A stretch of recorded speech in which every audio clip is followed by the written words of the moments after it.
Lima ka mga mayor sa mga lungsod sa Mindanao ang nag-atubang karon og kasong administratibo. Atong saron kung ngano pinaagi sa report ni Argil Relator live. Argil.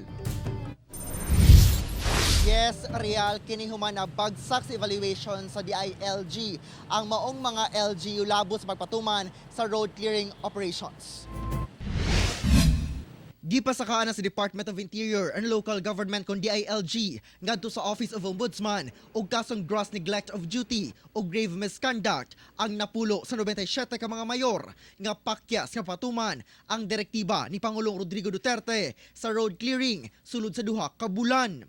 Sa napulo, 5 ang gikan sa Mindanao nga mao sila Lapuyan Zamboanga del Sur Mayor Joel Sulong, Sagay Camiguin Mayor Joseph Wayan, Ginsiliban Camiguin Mayor Helencia Besha, Mantikao Misamis Oriental Mayor Antonio Baculio ug Caraga Davao Oriental Mayor Alicia Mori. Migula sa evaluation nga bagsak o ubos pa sa 50% ang points nga nakuha sa maong LGU.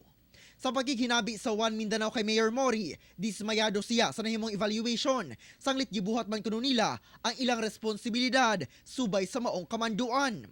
Hinuon, plano ni ini nga moapela ngadto sa DILG sa nahimong desisyon.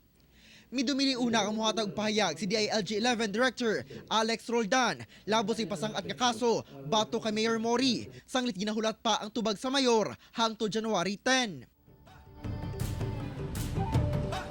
Real, sumala ni DILG Secretary Eduardo Anio nga pakyas sa makatubag og tarong ang maong mga local chief executives labot sa show cause order nga ilaha nga gipadala sa maong mga mayor. Sumala pa gawas sa napulo dunapay 5 ka mga mayor ang katakdang pasakaan og kaso tungod sa samang violation ug usa niini naggikan kuno sa probinsya sa Davao del Norte.